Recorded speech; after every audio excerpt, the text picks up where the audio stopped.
Faith Works Live. Here's your host, Rebecca Haynie. Hello and welcome to Faith Works Live, and it's a good day because you're here and I'm here and we are breathing the fine, fresh air of my home in Iowa. I love it here, and I'm glad that we get to talk about what it looks like to live out our faith on the daily in this crazy old mixed up world. We are getting another Iowa Caucus update, and I am ready for this. I have my Bible in one hand, my Constitution in the other, my tinfoil hat stylishly askew, and my pal Ryan Rhodes is on the line. He is an Iowa Caucus expert, political mastermind, personal friend of mine. Ryan, how are you doing today? I'm doing wonderful. Thanks for having me. Good. Well, we talked about, after our award-winning episode where you broke down our first debate, I figured it was only right to come in and get your thoughts as well, kind of this whole series thing.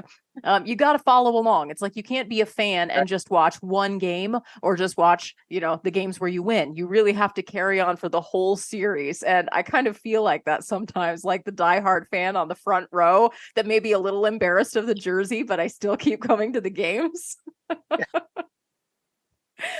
I know you feel me on that one. Let's turn people's minds back. So if you didn't watch the debate, because I will say it does seem like there was maybe overall there were fewer people that I knew that were watching this debate. Yeah, I think that was I think this is going to be the interesting thing is how many people watched this debate versus how many people watch the other ones. And then I think there's another caveat on top of that because so much of that debate was a dumpster fire because of the moderators. I mean, the moderators really, really bad in that debate.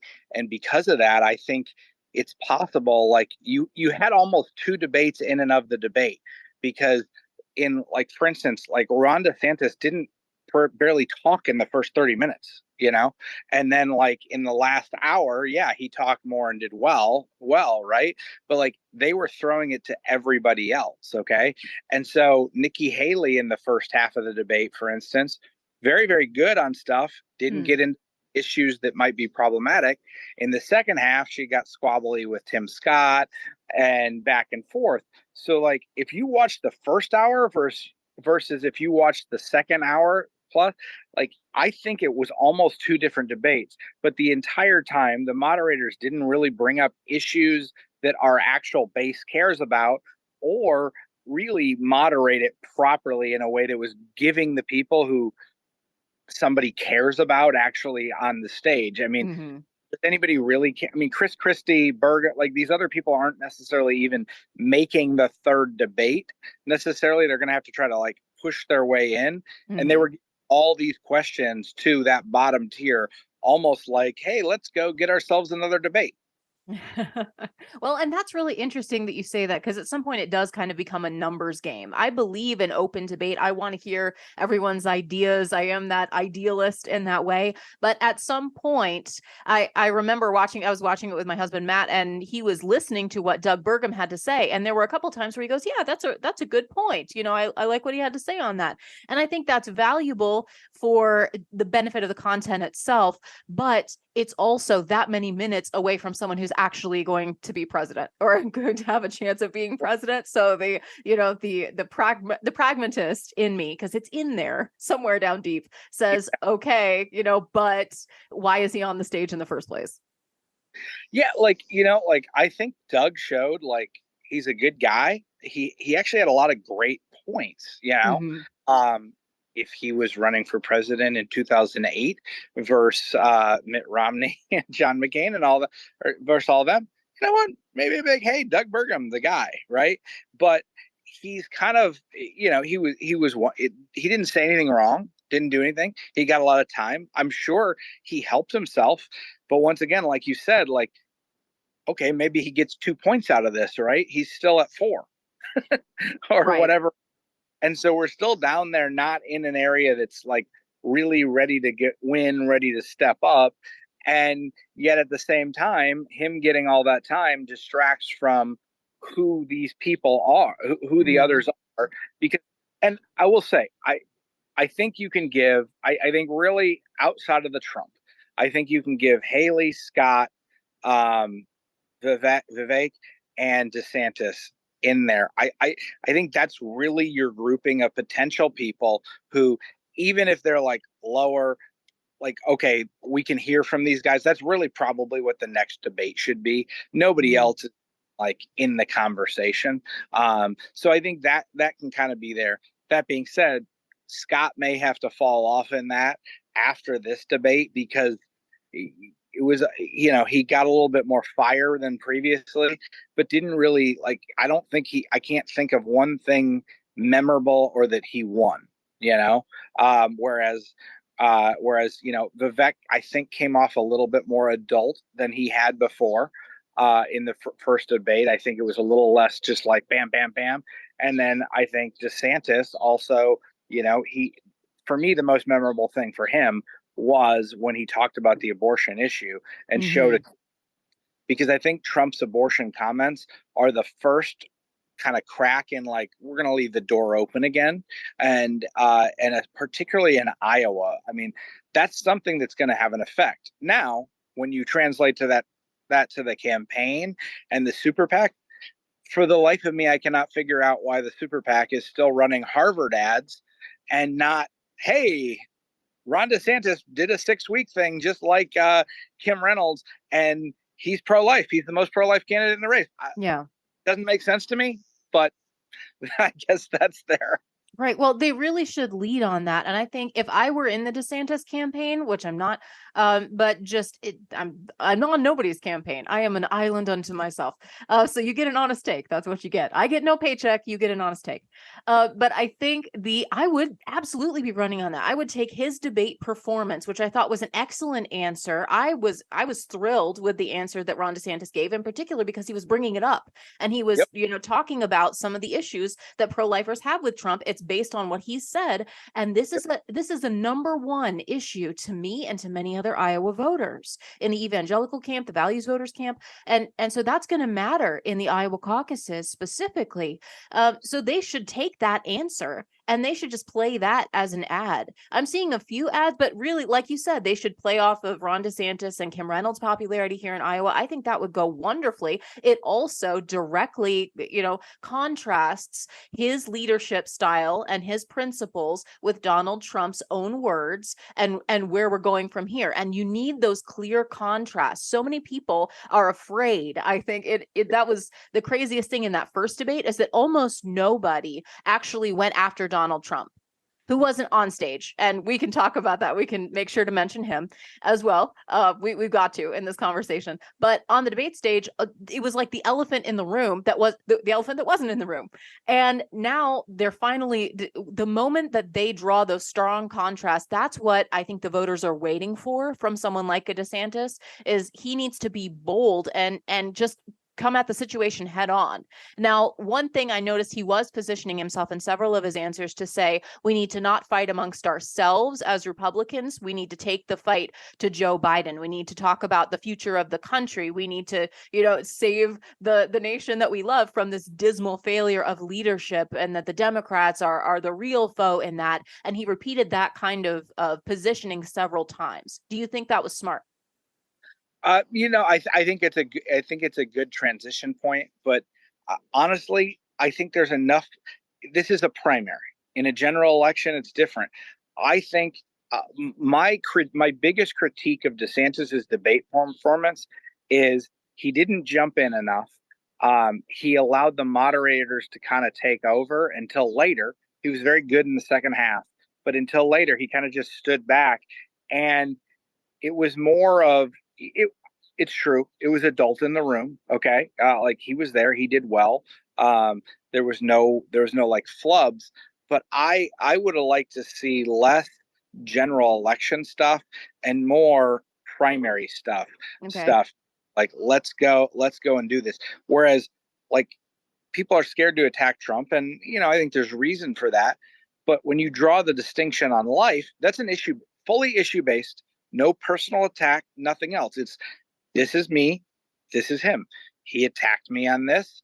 I just said, sure, I own it. So I think that leaves him in a good spot on that type of a thing. Certainly you have to bring up Biden because he's there.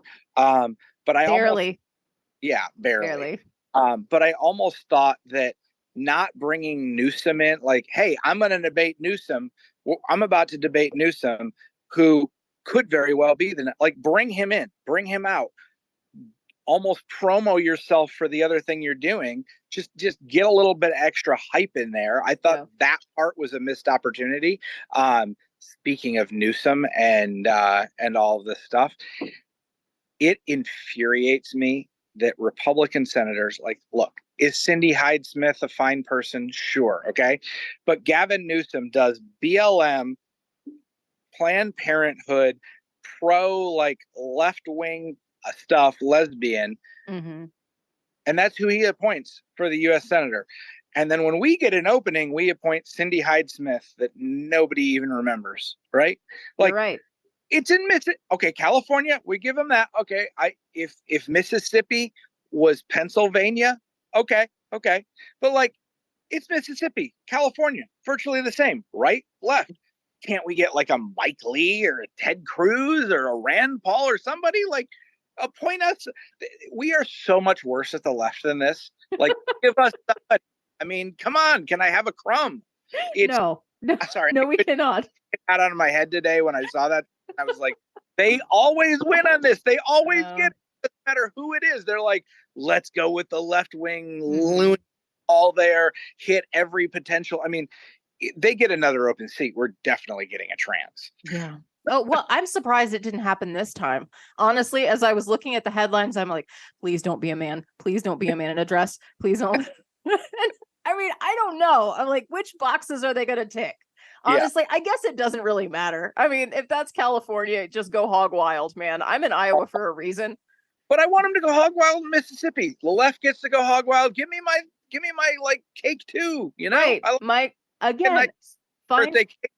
Yes, you can. You can have a birthday cake. As someone has recently have a birthday, I have leftovers, so I'll send you a piece. But it's true, and I think that's an excellent point. Again, that we are so afraid on the conservative side. I don't know what it is we're afraid of, and what kind of friends we think we're missing on the left. But we're playing to the wrong audience over and over and over again, and we just keep thinking that if we play along and they'll like us more, if we play nice, if we pull punches, then suddenly we're going to be the popular kid in school again. That's never going to happen. What you have to do is actually save the country you claim to care about. That's what we've got to do. Yep. Well, like, look at this. You even looked at DeSantis in Florida. He was the popular kid. Kim Reynolds is the popular kid in Iowa now, right? Nobody they did what we asked. Like, they went out and did these things.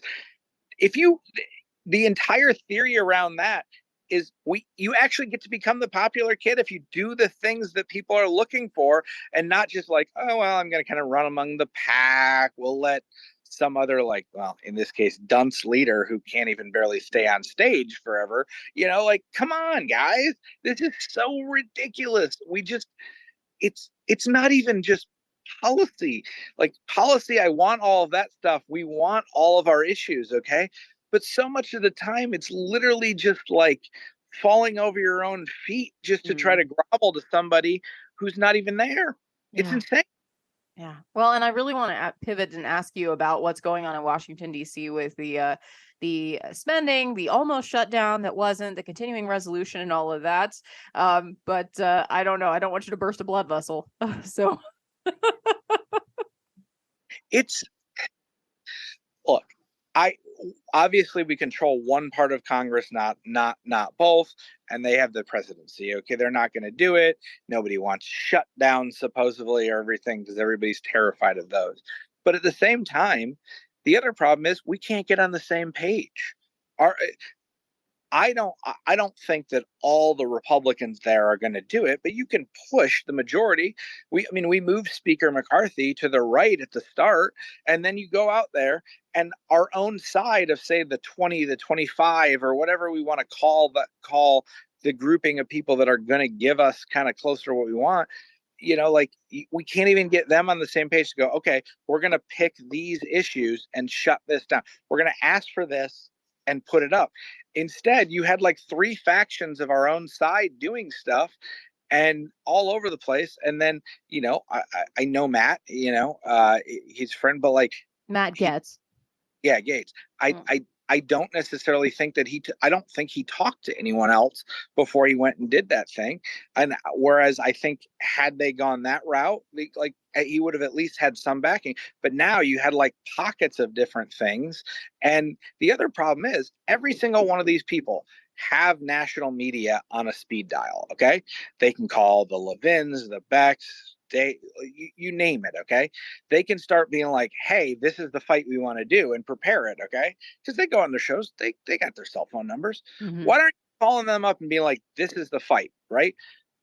Why isn't Trump going out there and being like, hey guys, let's defund the FBI, let's defund the DOJ, okay? Let's shut down these witch hunts. If you're going to pick something, okay, we're not in a position to take the whole broad scope, but pick a fight and say, we'll give you this, we'll give you this other thing, but like, let's fight on something. Instead, you're just all over the place, and it's so frustrating just to not see a cohesive message and really get anything out of it. And so what we have is just kind of flailing around, and then the Democrats are going to get everything they want. Oh man, see, that's why I come to you, is silver linings and sunshine. For linings. All right. So coming back to the debate and the current state of the race, I agree with what you said. And I saw a lot of feedback from people as I'm monitoring this, because this is the fun part about the event of a debate. If you watch it, you got to comment on it, and then you get to see everybody else's comments and reaction in real time. So I don't know what we did before social media, but it wasn't really nearly as fun.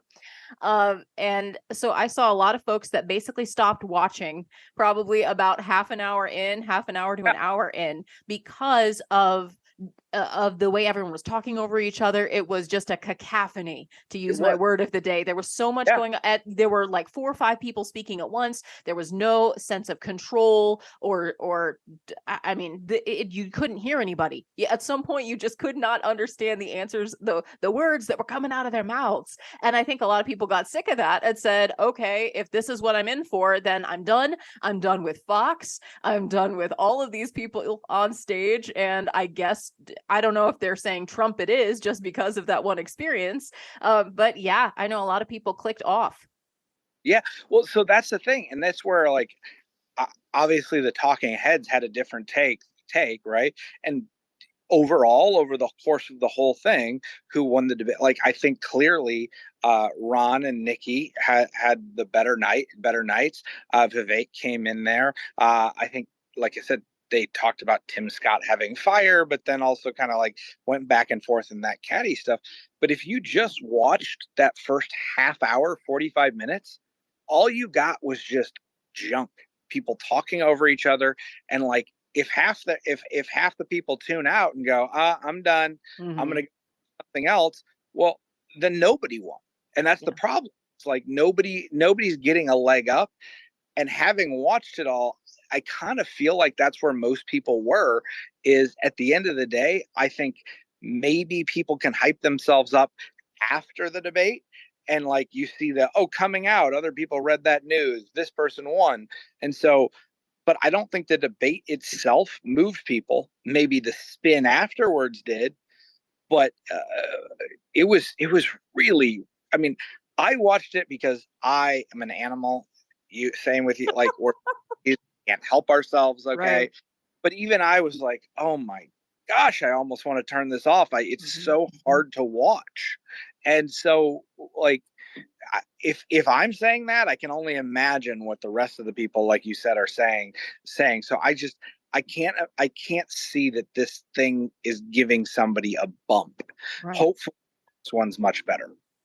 Well, and it was unfortunate, right? Because this is in the middle of the Reagan Library. It's put on by Fox. I had higher expectations. I like debates in general, but you have to be able to hear what's even being said in order to make a judgment, in order for it to be any sort of educational or beneficial. And not to mention the lady from Univision. I don't know who that was, but she just had a bunch of liberal talking points, and she decided she was going to get in as many pot shots at as many Republicans as she could in the time allotted. At least that's my take. I think that's 100% spot on. Is like, how many are you just going to let this stuff stand? And then the other thing is, because all of the other candidates as well were focusing on each other and going back and forth, I would have looked at them and been like, is this really Fox? I mean, we're running in a Republican primary. Are we, your Fox, are we really going to talk about this other stuff? I mean, we got left-wing gun commentary, left-wing border commentary. At some point, I would have looked at them and been like, hey, guys, this is ridiculous. Mm-hmm. Even accept your premise. Yeah. In the closing, I'll give DeSantis a lot of credit for saying, like, no, we're not going to do that. You know, honestly, I don't even remember what the last question was. I just remember. I do. I totally do. Because I thought they were coming in for closing statements. Yeah. Right. But there wasn't time, I guess, to allow for that. And so it was Dana Perino who said, you guys are all, essentially she pitted him against Trump, and she said, Trump's not here. Who is it that gets voted off the island Survivor style? Write down the name of the person that doesn't deserve to be here next time. And everyone just, at that point, I think I openly booed my television. Yeah. And you're right. Ron DeSantis did step up and immediately say, I'm not doing that. That's disrespectful. Yep. You know, we've all shown up to be here, and we're not going to engage in that kind of a game. Yeah. And I think that was the right answer. It was disrespectful to everybody on the stage. That being said, I probably wouldn't like Chris Christie. But that gets into my disgust for Chris Christie, and not actually a Republican. But yeah. I digress. So that's my animosity. Everybody else, like, it's just, why is that the question? Why don't we get real questions on the state of of social issues, the state of the family? Okay, the state of our education. They start talking the questions even surrounding these other things, like, okay, why are parents allowing why are our schools going out there trying to indoctrinate our kids? We get nothing on that. We get no commentary that our people, at least roughly 50% of the country, wants to hear what someone's going to do. How are you going to stop the federal government? How are you going to stop the weaponization? Okay. I mean, they could have even asked something that was almost in the Trump ballpark or whatever. Like, what are you going to do about these other things? Okay. Yeah. While the economy is a top issue, okay, I don't think anyone really wonders, okay, is there a Republican who's not going to say they're going to cut regulations? They're going to, like, it's kind of a broken record. And then people are like, oh, that's the main issue. It's the number one issue among people. Okay, sure. When they write it down on a piece of paper, there's truth to that. But when people are voting on these wedge issues that are going to give somebody something that people really want to hear, where the differences are, because the differences between these people really aren't on economic issues. They never are. There's almost no daylight. Even if they don't actually vote that way, even if they don't do a balanced budget, every single one of them will tell us they will. Right. So, like, there's not a lot of daylight in there. When you get into these other issues, like, what are you doing on immigration deeper? What are you doing on the family issues? This is where then everybody kind of steps on themselves and goes, oh, well, 15 weeks, 6 weeks, I don't know. Like, that's when we actually see, do they have a core conviction? What are they going there with? Are they going to stand on something? Is it more than like the front and back of a paycheck? Or are we as voters, are we as Republicans going to get something that matters, that we care about? Even if they're not as perfect in office, which we always know, let's at least give me something to feed me, And we got none of that in the questions. Well, that is an excellent, if somewhat sad commentary on where we are at the state of the race right now. Ryan Rhodes, he is our Iowa caucus expert and political mastermind, giving us some caucus talk and a good update, good analysis of the GOP debate round 2. If you saw this, well, my condolences. If you didn't, we're going to break it down even further. We're getting to some of those issues because there's two different levels of perception, right? One is the staging and what happened, what transpired, the show of the debate, and then the other would be the content, the substance of the answer. So we'll see. I know maybe that was a little bit lacking this time around, but I do think there were a couple of good highlights in terms of issues that I really wanted to point out and applaud a couple of the candidates for, and we'll get into that when we return. You're listening to FaithWorks Live.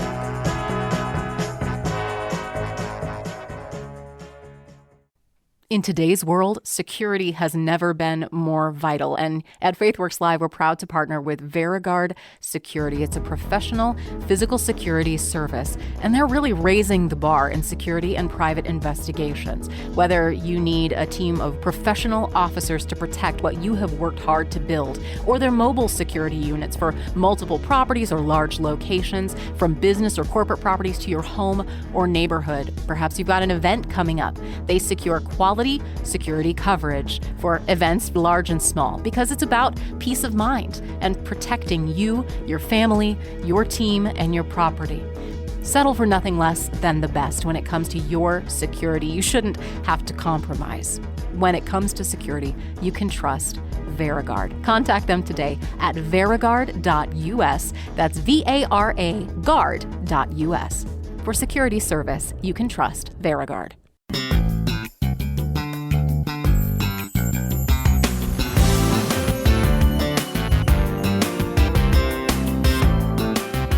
So glad you're here. This is FaithWorks Live. My name is Rebecca, and we are doing some caucus talk because God has blessed us here in our first in the nation caucus state, this home that we call Iowa, where our liberties we prize and our rights we will maintain. That is my absolute favorite state motto. And lo and behold, I live here, not just because, it's my state, but I think it's objectively awesome. I think Ben Franklin would approve.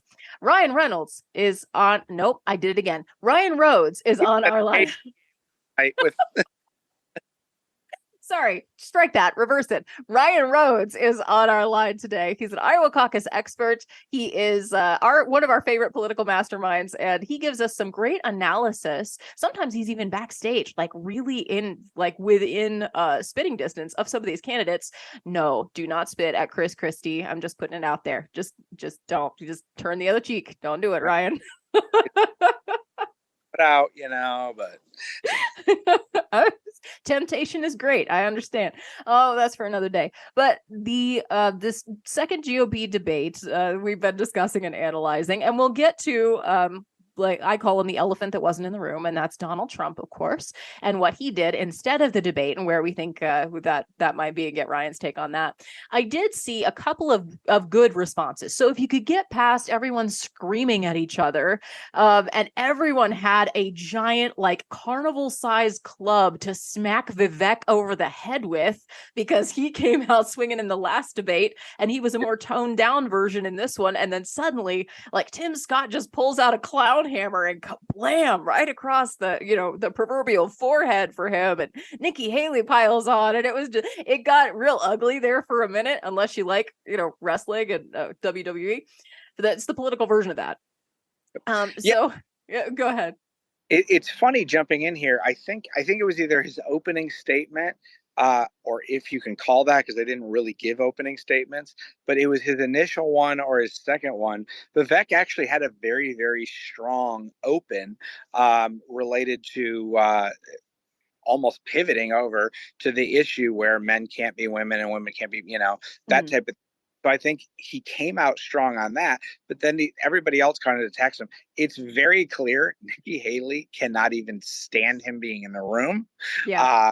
Which was quite interesting. Why she wants to take her fire there, I don't know. Was it valuable? Maybe, maybe not. I mean, at some point you got to kind of contrast yourselves a little bit. But I think she went a little over the top there. Yeah. That maybe didn't land. But that being said, Vivek had a very different debate than last one. He came in with a very different, a different attitude. And once again, you got to imagine the fact that he gets to talk more because they're all attacking him will help him of some level. Does it get you up to the top? Who knows? Because it's still the elephant in the room. Donald Trump is still polling so far ahead of everybody that every time you start chunking off points, it's a game of math. And they're going to have to start essentially dropping these other people off. And so I don't know if any of that actually accomplished. I don't know that from the last numbers I've seen behind the scenes post debate, anything really changed. Hmm. Okay. Well, I want to hear whatever you can reveal shall be revealed by the end of this conversation. The issues that I appreciate were addressed because, like you said, I think Nikki Haley went in saying, I'm going to be fiery. I'm going to, step it up. I'm going to insert myself in there, which, that's a legit debate strategy, like you said, because you get more time, you get to stick in people's minds. But the fights that she picked, I would disagree with. I think she gained ground on foreign policy in the last debate, because whether or not you agree with her, the way that she presented her vision on Ukraine, for example, was more, it was more effective, I think, with traditional conservatives than Vivek. So she and Vivek faced off last time. And then she had this idea that she was just going to tackle, bounce on him at any opportunity. And then she and Tim Scott got into it over the length of curtains, which at that point, I'm just like, if I weren't, basically having to do this for my job and because I don't know what's good for me, I would click it off at this point. Nobody cares about your curtains. So that was ridiculous to get into a fight about that. But I remember Nikki Haley just clobbering Vivek with the fact that he was on TikTok and that TikTok is horrible and dangerous, which, it may well be. I've chosen not to be on there, but Vivek has, because he says he wants to reach the next generation. He's going to be out there on a platform, and that's wonderful. For whatever it's worth, that's great. More power to you. But she, I think, went too far when she said something like, I feel dumber. Every time I listen to you, I feel dumber. And that's just not true. He is an intelligent guy. I mean, that exactly. Like, I think it's very clear that he is articulate. He definitely is a smart person. Okay. He's going in there, he's making pitches. Sometimes, he like things have moved and everything else. But I think just saying, hey, you're dumb doesn't help. I also don't think it helps with that generational divide either, because you get out there. But look, I am not on TikTok either. Okay. I can't stand TikTok. I think our government should have banned it because it is basically a CCP spy tool. Okay. But that wasn't even the full case that was made. It was like, oh, this is bad, blah, blah. Well, make the case. Why of these things if you're going to come and slide in there. Okay. At the same time, you're running for president. You're trying to get as many eyeballs as you possibly can. Going on Jake Paul's thing, you can say it was juvenile, whatever, but like, there's a lot of people on that podcast. Right. Every one of these people is literally just craving clicks. Okay. Now, would Nikki Haley have gone on Jake Paul's thing if he had asked her, or Kardashians, or what? Probably. Okay. So it's kind of a little flat. That has nothing to do with like the issue basis of things. Yeah. I don't think that helps. However, I do really like, while there were multiple things that I would disagree with Nikki Haley on, and I think there was a section of people, I would say particularly probably the 50 to 80-year-old male, okay, that maybe like didn't like some of the way Nikki Haley came at it. I mean, I heard the word shrill, but I also think that she went up there, and I think amongst the people she's trying to go after, I think she won herself a lot of the debate, because I don't think, like, everybody else thinks you're making the case to 100% of the people, and I don't think she was. Now, she's making the case to 50% either, but she's going for 15 to 20. And I think you may potentially see a bounce. You have recently. So I think you may see her carving that out, which is an interesting line for somebody like, whether it's Scott, DeSantis, or Vivek, that are going to have to like take this pot, because there's only so many people out there that are going to go, oh, I'm not going to go Trump. I mean, It's a larger point based on some of the polls we've seen out of New Hampshire and Iowa, but there's only a section that is on these issues. If you're going to beat Trump, you're going to need part of that, say, unfortunately, the Kinzinger, the Cheney, the Haley, like that vote. So how are you also going to manage to come in and be adult on those things while disagreeing? Otherwise, we're going to end up with a very split primary that is probably likely to go be helpful towards Trump as well. And so that's why I think you see him, he's going to want this. Okay. But I can see Nikki Haley gaining ground amongst that other percent that each one of these people still need to go after. Yeah. Yeah. I think she had in her head the image she wanted to project. And I think she was successful in doing that.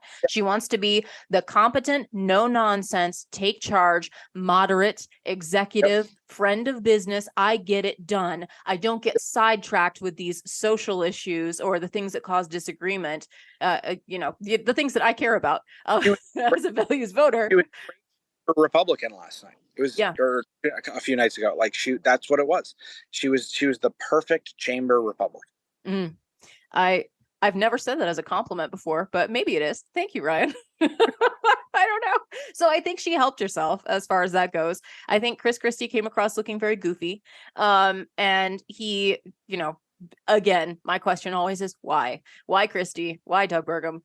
I kind of know, but it's not about you, Christie. And I think that Tim Scott wanted more time. He wanted to come across as fiery, and I think he picked his battles very poorly. And he ended up looking more petty as a result. He didn't pick his moments to make it count. If you're going to fight with somebody, it needs to be over something that matters, not curtains. Not the length of curtains, and let's not forget that both of them are from South Carolina, both Nikki Haley and Tim Scott. And South Carolina is another early deciding state. And so I don't know what the impact is going to be for their populace to be divided in their loyalties either. I don't know that there's room for more than one. There probably isn't. And it'll be interesting to see if they say, we're from South Carolina, we have to go through South Carolina, or, we're going to get smoked there anyway. Yeah. We don't want to neither of them are going to want to get defeated in their home state. No. And right now, neither of them stand any chance, period, of winning their own state, because you're just looking at different things. But like, of all the stuff Scott could have picked, like, why pick a fight with the person who appointed you on that stuff? Like I was there. I know. I mean, and on curtains, okay? Curtains. First off, pick the fight on the gas tax. Yeah. And there. He did curtains, then transitioned, and it was like very strange. That wasn't like let's not start at the curtains and then go to the gas tax. Let's be like, hey, you did the gas tax. And he was clearly unprepared with that, where she was kind of prepared for that thing. Why not go after somebody else up there that has other things there that you have like a differential thing? So I just, like you said, it just all kind of fell flat there. It got petty for a minute, but once again, that gets to, did anyone really boost themselves much? And what's the next stage going to look like? The next stage has to shrink. If it doesn't shrink, then it's not really, we're not going to get much of a debate. But shockingly, I do actually think NBC is going to be the best substantive debate out of the first. Okay. I think they would I think NBC, and I could be wrong, but I think NBC is going to purpose to get out there and try to hit issues. Maybe they won't all be our issues that we want, okay? But I actually think they're gonna tone down, and not tone it, but like they're gonna ask questions particular there so that they can have fair, because I think they're trying to play a little bit to like, hey, we want the Republicans to be okay enough that this was at least fair. And by that, I think you're going to end up potentially seeing the best debate we've had. Now, if you have 7 or 8 candidates up there, I don't know that you can stop all of them from shouting over each other no matter where you're at. But if you get down to 4 and then they're asking those questions, I think you might get some real substance coming out of the next debate. Mm-hmm. Well, all you need to find is the mute button. Yep. I'm just saying, as a producer for many years, everybody's got to know where the mute button is and use it judiciously. But I do think that there were a couple of issues that were hit whether or not I agreed with the way the questions were posed. For example, I thought that it was a horrible question that was posed to Ron DeSantis about that text, the accusation that he has like racist content in textbooks in the state of Florida. And that's been debunked. And he took the opportunity to debunk it right there live on stage, which I really appreciated. And then he turned it around and said, this is how successful we've been in the state of Florida. We defend parents' rights. We don't believe in pornography and CRT and socialism in the classroom. And he did a great job of taking that question and just completely doing a 180. And I thought that was a very successful issue-based difference. And so, and he made that point again, that what other people are saying we've actually done. The reason I'm being targeted is because I'm being effective. And that is the note that he has to hit over and over and over again with enthusiasm. And then I think he can be a real player. Oh, I think that's 100% the case. And I also think that, but like, this gets into like, where is the disconnect from those debate words and what's being done on the ground, for instance, in Iowa? Because if you watch a football game and you see a DeSantis ad or whatever else, you hear, I was a military man, I was from Harvard. Are they bad? No. But like, that has nothing to do with who he was, the fighter, and the other stuff. Those ads just don't get into there. And I think the first 10 seconds of every one of these ads, it's October. We're no longer introing who you are. Right. You're so literally a known amongst the people who are gonna vote. You better be a 95% known quantity or more. And so just trying to do intro ads to me just doesn't work. They need to go out there and make the case on those other, hey, look, these are lies. They're attacking me because of this. Mm-hmm. My stance on abortion. And the other thing is, that doesn't need to be your statewide ad. We have multiple media markets. This is politics. This is like targeting. Mm-hmm. You can take multiple things and target based on all of the areas, but I'm not seeing that, which I still feel like is going to leave that. It leaves it all open for like, why am I going to move off of Trump? And mm-hmm. then Trump coming in again, like they've had more chances to make sales or closing sales. And I think that they have missed opportunities, and they have a very, very short window to get it to get that in there. Mm-hmm. But I also think that, if Trump's abortion comments, for instance, left a door open, okay? Yeah. They left the door open when he could have shut that door hard up in Northwest Iowa and everywhere else where he could have been like, nope, this is where I'm at. He could have said, you're welcome for overturning Roe v. Wade. I believe these states are doing it. I support the Republican governors in each state doing these things. And he could have even taken the Lindsey Graham 15-week thing and probably gotten away with it. But this other stuff is just not great. Whereas, there's a window to go capitalize on that. It hasn't been done. Now, I do think organizationally there are other things that come to play for some candidates that may also make a very, very big difference in the last months. But Kim and Bob and other influencers in Iowa mm-hmm. are going. That these are going to be the differences.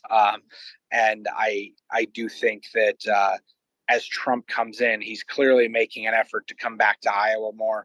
He was there last week. He mm-hmm. was there yesterday. He's coming back. 3 times in 2 weeks is a lot in Iowa for him. True. So we'll see how he keeps coming in and connecting and where that goes. Yeah. So one quick thing before we get to Donald Trump, because we have to cover him. That's just the nature of the race. But I give DeSantis major props in terms of content for addressing parents' rights, for addressing his freedom fight in Florida and making that, I think, broader case, because that's what I've been waiting for, that what he's done in Florida, he can do for the rest of the country. I think more of that, please. I thought his answer on life was excellent, and that it does draw those strong contrasts. So major points for him. And in the exit polls that I've seen and the people that have watched, even like CNN's audience, the vast majority of them thought that Ron DeSantis won the debate. So there is that. I thought that Vivek had a couple of good strong answers on parents' rights as well. And he's the one that comes out the strongest talking about the lie about gender confusion. He said this is a mental disorder. And so he, in terms of, he's, I think, advocating more of a states' rights position, because that's how the question was asked. He's the one that says eliminate the Department of Education in the first place. So there's that. And I like that.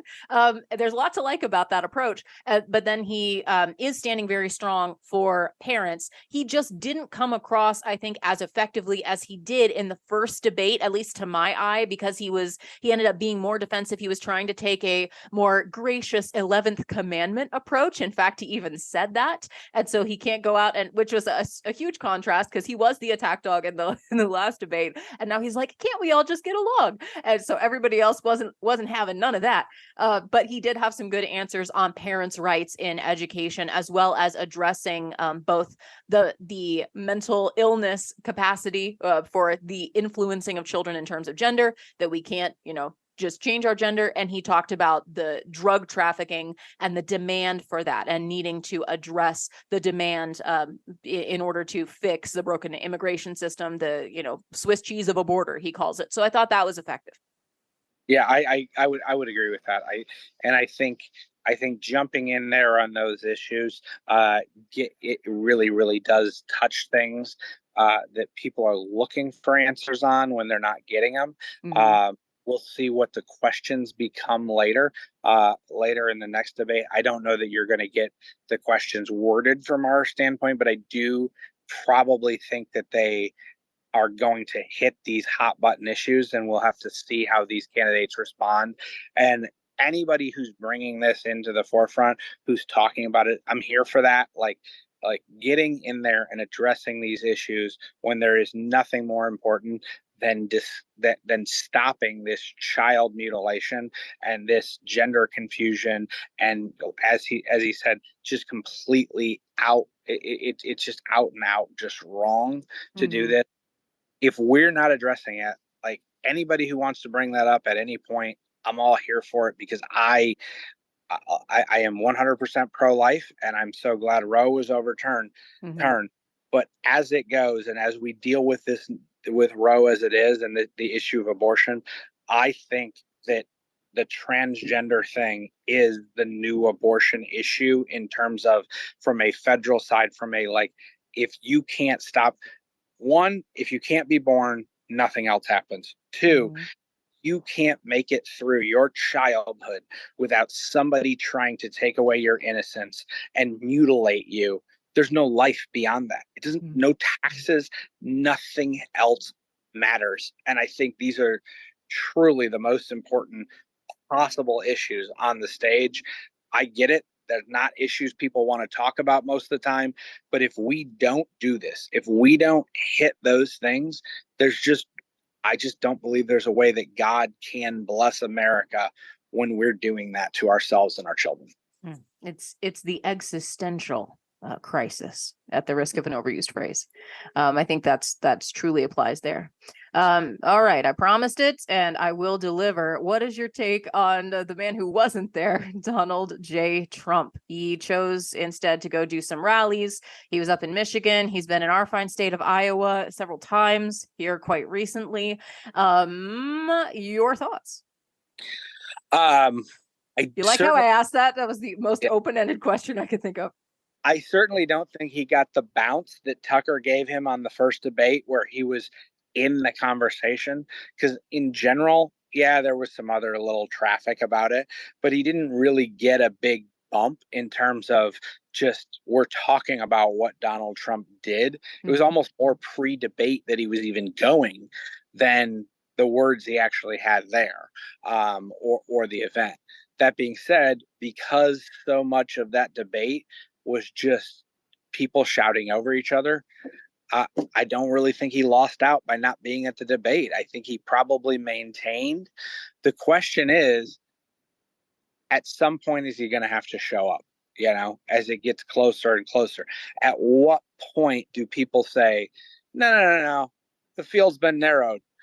we want to see what you still got.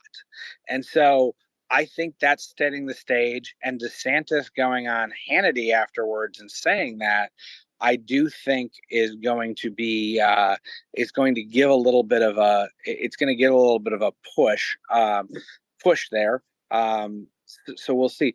So overall, Trump not being there, I don't think hurt him, but Trump is going to have to go out there as people are hitting him, as we're seeing him do events and different things. He is going to have to go out and be more present, or they will start saying, "Hey, it's like the basement Biden type of thing," which may or may not be accurate at this point. But this is politics. People are going to go out there and make that case. So right now, it's still Trump's to lose, but he is definitely going to have to go out there and prove to the people that he really wants to win it, and that he's going to go talk to those voters and listen to them like he did before, as opposed to just go, well, this is what I'm saying, and you're going to deal with it. Yeah, and I think in his unique case, there's also the concern, and he has the added complication of perhaps not being quite at his liberty, considering all of the vast array of legal embroilments that he has going on right now. It's just case after case after courtroom after case, and so that plays on a lot of people's sympathies in the conservative base. I am one of them. I think that what is happening right now is a travesty of justice because he's a political target, and this is not. I don't think that this is justice being fairly applied, at least at this point, from what I can see. But that really cuts down on a guy's campaign time. So I just don't think he should be turning down any opportunity to get out to the audience. But I really would. I mean, I like the debate stage. I've learned a lot from debates, and I think that that's a quintessential part of the process and me making that decision. So he does kind of think that he's above that process, and poll wise, maybe he's right.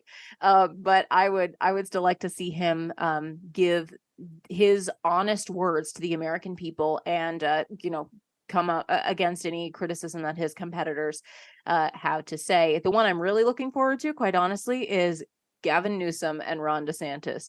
I will be there with popcorn. Sign me up. Oh yeah, I mean, we'll see. I thought it was hilarious. Gavin's like, "Oh, I like baited him into this." I'm like, based on where we're at with Trump getting all the traction off the trials and everything else, if you're Ron DeSantis, like, heck, I would be sitting there like, why didn't somebody else try to debate him? Why, what is this? I mean, Gavin Newsom is clearly basically running as the number 2. Like, I'm going to be the nominee when Joe Biden. So of course, why would you not get on that stage? How would you not get there? So I think that will be.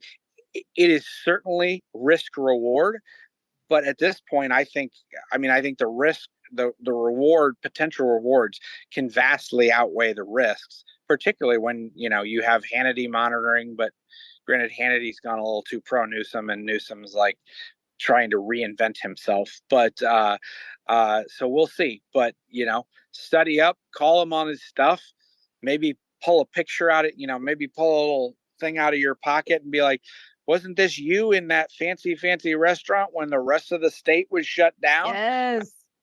Let's pull a stunt, like hammer him, get him off his game, throw a few things out there. That's what I want to see. I mean, whatever you do, you can't let the guy lie, because that's all he wanted. That's all he wants to do.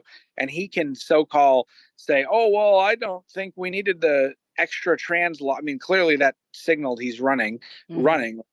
But look what he appointed today. A radical left-wing person that is against all of our values. I would directly to that and say, see, there's no change. We know what we're going to get. We know the judges we're going to get. We know the people in the power we're going to get. And you can go and put as much lipstick on that thing as you want.